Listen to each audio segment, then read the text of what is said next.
Hi witches, welcome back to another video where we are talking all about the new moon in Aries. Now I bet you guys, well maybe you didn't, but if you guys didn't notice, I did not do a video about the new moon in Aries last month because I wanted to talk about it this month. So yes, we had a new moon in Aries in March. I believe it was like March 20th or 21st, but coming up on May 19th, May 20th, we have the next new moon in Aries featuring a solar eclipse. So that's why I wanted to talk about it this time, so that way we could just like not be redundant and also talk about the solar eclipse. So the eclipse, right, eclipse energy is very transformative. It wants us to move, but we are also coming up on Mercury Retrograde. Don't worry, we're gonna talk about it. But Mercury Retrograde wants us to kind of slow down and really like reflect on, the past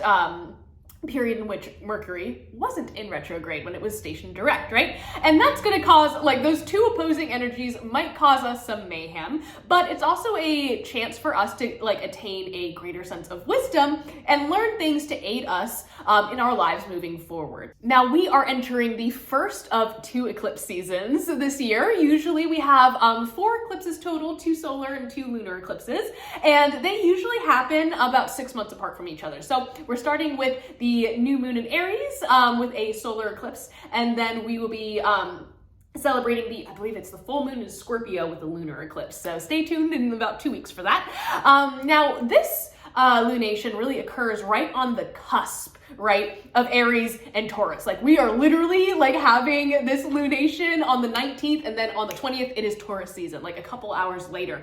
Now Wednesday the 19th, again, this occurs at about 9 o'clock p.m. I think on the East Coast, so 9 o'clock p.m. But this moon is like really packed with the potency of Aries, right, to catapult us forward into Taurus season, to find that stability and grounding that Taurus asks us to seek. And because of this, I really feel like there are 2 ways to go about celebrating this moon, and I encourage you to celebrate over several days, maybe engaging with the energies of Aries, the energies of the eclipse if you so choose, and then the energies of Taurus. Now, in terms of intentions and energy surrounding this moon, I really feel like this is the time for us to begin moving with intention. There's kind of this sense of needing like actionable or tangible steps that Aries asks us, that kind of creative fire, whereas Taurus, being associated with like the material world, that earth sign energy, asks us to take those dreams and make them a reality, right? We are releasing any pent up annoyances, and we are getting rid of things that no longer serve us. It's also really important that any movements, any tangible movements that we're making are motivated by like courage and all of that fiery energy that Aries gave to us, and not out of fear, right? We want to be working and in alignment with our authentic selves that we kind of discovered over the past month, perhaps. And at the same time, we're kind of releasing anything that is keeping us from experiencing that. Now, all of this being said, we still have to deal with the fact that Mercury in retrograde is looming. So there might be kind of these senses of like uncertainty. A lot of people get really freaked out by Mercury retrograde, and I totally understand. There's a lot of annoying things that tend to happen, but often when we feel kind of stressed out, we might be more inclined to try to solve things faster or just really put out a lot of energy. But I encourage you guys not to rush towards anything. Take some time to try to slow down and really figure out how it is best for you to direct your energy in terms of spell work or even in your day-to-day life as we navigate these celestial waters ahead, so to speak. Now, all of that is well and good, but let's take a second now to talk about some correspondences and some actionable ways that you can celebrate this new moon in Aries and this beautiful solar eclipse. Now, some practitioners do not like practicing or celebrating an eclipse, and if that is you, that is totally fine. You are never under any obligation to practice if you don't want to. On the converse, I really love the transformation and the transit where you can actually see the moon moving across the sky and all of that. So I kind of like using eclipses as sort of a way to time my spell work. So like working from the second the eclipse starts to the second that it ends, but that is completely up to the practitioner, and the effects are definitely pretty intense, so just like steel yourselves if you choose to practice. Now, In terms of the intentions and spell work that I would recommend focusing on for this lunation, if you do choose to practice, focusing on spell work surrounding power, courage, strength, intention setting, especially for the next 6 months between this eclipse season and the next, as well as, again, transformation, strength, all of that really good stuff.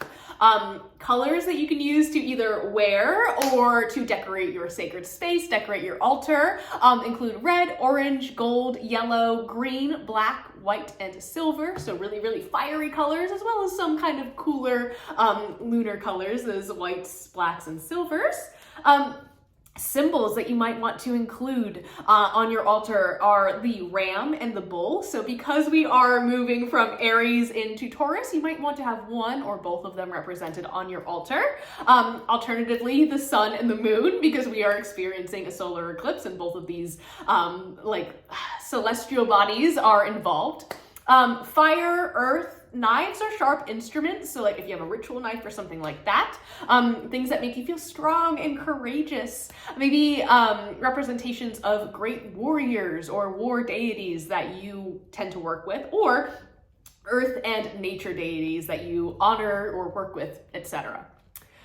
For my green witches, I encourage you to focus on using spicy herbs or spicy plants, peppers, stuff like that, or herbs ruled by the sun, Mars, or the element of fire. So consider using things such as cayenne, garlic, ginger, clove, nettle, bay, cedar, chamomile, frankincense, orange, I think I said pepper before, but pepper, cactus, thistle, etc. And then of course for crystals, I recommend things such as bloodstone, carnelian, jasper, iron, if you have it, and then citrine, of course.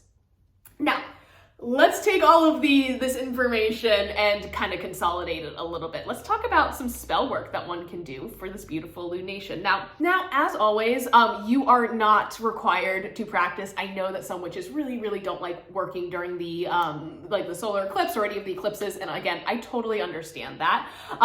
You are, again, never obligated to practice if you don't feel like it. Now, if you do, I encourage you to maybe enjoy some seasonal fruits and kind of spend some time in nature. I find that like moons and celebrating the lunar cycle is a really great way to get back in touch with nature by, you know, setting aside a little bit of time on the day of the full moon and the new moon to go and just like be, which I know sounds a little bit like simple, but for people who are really, really busy, like sometimes that might be the only time that you really get to just like chill.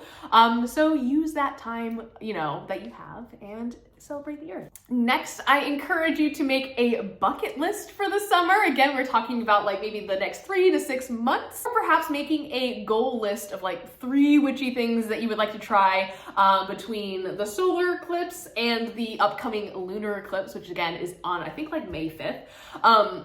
Spell work to focus on includes any sort of spell work that gives you courage and confidence, of course, but also like helps you transform into the witch you were born to be. No, I'm just kidding. But seriously, I really feel like you know, these eclipse portals, as some people like to call them, are a really beautiful time to step into your own and to really embody the fiery, powerful, courageous energy of Aries, right? So with all of that being said, I hope you guys find some time to celebrate. I hope you have a great time doing so. I will be leading, of course, our new moon ritual over on Patreon. If you guys want to check that out, we're gonna be doing a confidence spell jar. And without further ado, I will see you in the next one. Bye.